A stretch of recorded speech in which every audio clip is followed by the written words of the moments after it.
Hello, அஸ்ஸலாமு அலைக்கும். வணக்கம். இப்போ நம்ம வீட்டில் வெறும் கேர்ள்ஸ் மட்டும் இருக்கிற வீட்டில் சிலவங்க பொண்ணு எடுக்கக்கூடாதுன்னு சொல்லுவாங்க. நான் நினச்சேன், என்னடா அப்படி சொல்கிறாங்கன்னு பார்த்தா, பசங்க இருக்கிற வீட்டில், அதாவது 2 3 பொண்ணு இருந்தாலும் பரவாயில்ல, பட் அவங்க வீட்டில் ஒரு பையனாவது இருக்கணும். பையன் இருந்தால் தான் அங்கே பொண்ணு எடுக்கிறது நல்லதும்பாங்க. சரி, அப்படி பார்த்தா நம்ம பிள்ளைங்க இருக்கிற வீட்டில எல்லாம் என்ன பண்ணுவோம், கட்டி கொடுக்க வேண்டாமா அப்படின்னு நினச்சேன். அப்புறம் தான் தெரியுது, இது காலப்போக்கில் என்ன ஆகுதுன்னா, இந்த பிள்ளைய மட்டும் வச்சுருக்கிறவங்க பொண்ணு கல்யாணம் பண்ணி கொஞ்ச நாளில் பார்த்தா அவங்க அம்மா வீட்டுக்கு போய் அப்புறம் இங்கே வரவே செய்யாது. மாப்பிள்ளை வீட்டில், ஹஸ்பண்ட் வீட்டில் வாழாது, அப்படியே இருப்பாங்க. இதே இது அவங்க வீட்டில் ஒரு பையன் இருந்தால் அந்த பொண்ணு வாழாமல் அவங்க அம்மா வீட்டுக்கு போய் இருக்குது. அப்படிங்கும்போது அவங்களுக்கு அந்த வழி தெரியும். என்ன, நீ இங்கே வந்துட்டு, இப்போ எனக்கு தெரிஞ்ச ஒரு அம்மாவே அவங்க பொண்ணு கல்யாணம் ஆச்சு. அப்போ கொஞ்ச நாள் பார்த்தா ஒரு 2 3 வருஷமாக சும்மா ஒரு தடவை, மாதத்துக்கு ஒரு தடவை போகிறது, 10 நாள் இருக்கிறது, மறுபடியும் போகிறது, இப்படியே அடிக்கடி அம்மா வீட்டில் போயிட்டு இருந்துச்சு. அப்புறம் டெலிவரி ஆகி அப்புறம் ரொம்ப நாள் வராமல் இருந்துச்சு. மாமியார் வீட்டுக்கு வராமையே அம்மா வீட்லேயே கதியன்ட்டு இருந்துச்சு. 8 மாதம் 10 மாதம் அப்படின்ட்டு. அப்புறம் வரும், ஏதோ நல்லது கெட்டதுக்கு வரும், போயிடும். இப்படியே இருந்துச்சு. அவள் தம்பிக்கு கல்யாணம் ஆச்சு, அந்த பொண்ணோட தம்பிக்கு. அப்போ பார்த்திங்கன்னா அவங்க தம்பி கல்யாணம் அந்த பொண்ணு இந்த மாதிரி அம்மா வீட்டுக்கு போனோன்னே அந்த அம்மாவுக்கு கோவம் வருது. ஏன் இப்படி பண்ணுது இந்த புள்ள? அப்போ நீ உன் பிள்ளைய அனுப்பாமல் இருக்கும்போது உனக்கு ஒன்றும் தெரியல, உன் மருமக அவங்க அம்மா வீட்டுக்கு போகும்போது உனக்கு வேதனையாக இருக்கா? அப்போ அந்த அம்மா சொல்லுது, இவளுக்கு இப்படி அம்மா வீட்டுக்கு போயிடுவாளுங்க, ஆனால் சொத்துன்னு வரும்போது நம்மக்கிட்ட வருவாளுகள்ல அப்படின்னு சொல்லுது. அப்போ அந்த மாதிரி உன் அம்மா வீட்டுக்கு நீ உன் பொண்ணு உன் வீட்டில் இருக்குதுன்னா அப்போவே நீ அதெல்லாம் கரெக்ட் பண்ணியிருக்கணும். அப்போ சொல்லலை. ஆனால் அவங்க பையனுக்கு கல்யாணம் ஆகி அந்த பொண்ணு அவங்க அம்மா வீட்டுக்கு போகும்போது உனக்கு வேதனையாக இருக்குது.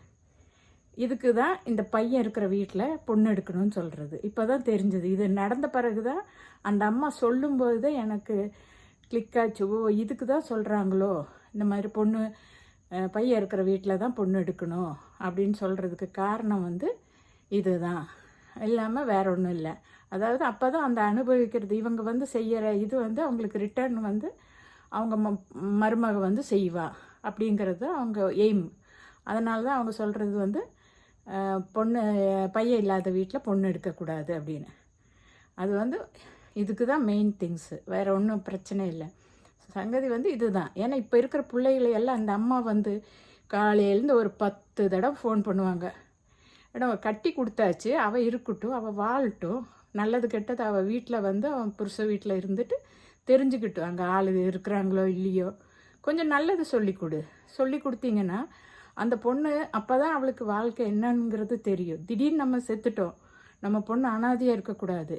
அப்போ அவளுக்கு எந்த சூழ்நிலையும் தாக்கு பிடிக்கிற சக்தி அவளுக்கு வேணும், மனதைரியம் வேணும்.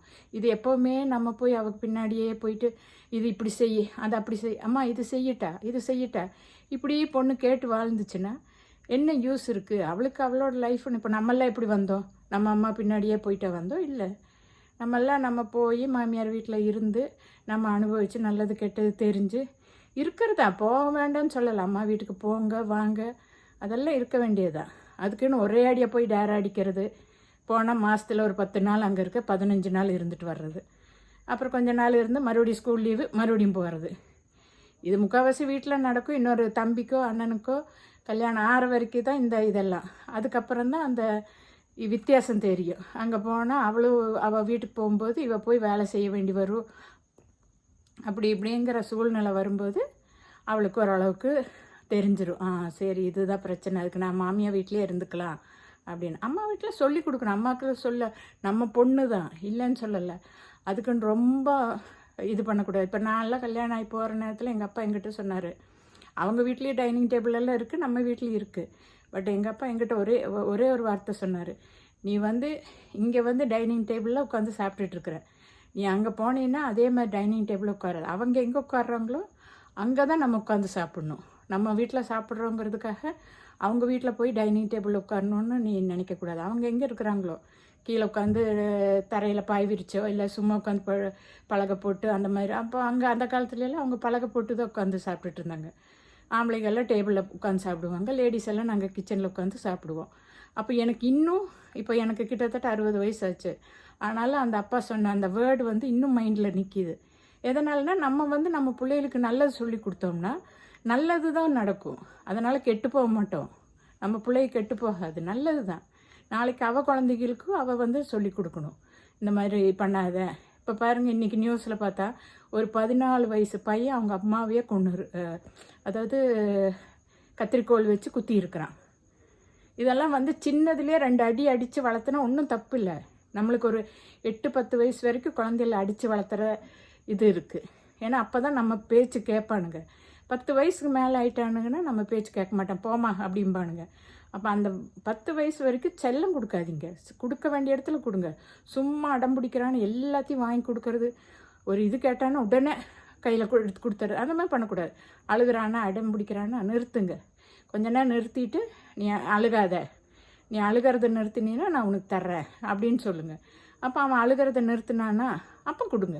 அழுதுகிட்டே இருக்கிறான்னா கொடுக்காதீங்க. அதனால் ஒன்றும் ஆயிர போகிறதில்ல. மூச்சு திணறி ஒன்றுமே ஆகாது. அது கொஞ்ச நேரம் அந்த ட்ரைனிங் கொடுக்கறது தான். நம்ம அந்த ஏஜில் தான் 1 to 10 வரைக்கும் தான் நம்ம அடிக்க முடியும். 10க்கு மேலே நம்ம அடிக்க முடியாது. அப்போ தான் இவனுக்கு ஏதாவது இதெல்லாம் பண்ணுவாங்க. ஸோ ஆணானாலும் சரி, பெண் குழந்தையாக இருந்தாலும் சரி, நீங்கள் அடித்து வளர்த்துங்க 10 வயசு வரைக்கும். அதுக்கு ஒன்று ஓவராக அடித்து பெல்ட்டு போட்டு அடிக்க அப்படி அல்ல. பிடிவாதம் பிடிக்கிறானா மைண்டை செட் பண்ணுங்க. அவனை தர்றேன், நீ அமைதியாரு, அழுகாத, அப்போ நான் உனக்கு தர்றேன் அப்படின்னு சொன்னீங்கன்னா அந்த குழந்தைக்கு தெரியும், சரி அம்மா தருவாங்க, ஆனால் அழுகக்கூடாது, அடம் பிடிக்கக்கூடாது. இந்த மாதிரி நம்ம கேட்கும்போதெல்லாம் கொடுக்கறனால தான் இந்த மாலையெல்லாம் சில குழந்தை பாரு எல்லாம் தள்ளி விடுறது, உடைக்கிறது. எதனாலன்னா வீட்டில் அந்த செல்லம் கொடுக்கறனால தான் அது ரோட்டுக்கு வந்து அந்த மாதிரியே பண்ணுது. ஸோ முடிஞ்ச அளவுக்கு குழந்தைகளை 1 to 10 இயர்ஸ் வரைக்கும் கொஞ்சம் நீங்கள் முடிஞ்ச அளவுக்கு அடித்தா ஒன்றும் தப்பு இல்லை. காலில் அடிக்கலை, நம்ம கையாலேயே 2 அடி காலில் கொடுக்கலாம். சொல்கிறேன்ல கேளுடா அப்படின்னு. அப்படி செஞ்சிங்கன்னா அந்த குழந்தைக்கு ஒரு பயம் இருக்கும். 2 பேரும் அடிக்கக்கூடாது, அம்மா இல்லாட்டி அப்பா, யாரோ ஒருத்தர் வந்து ஸ்ட்ரிக்டாக இருக்கணும்.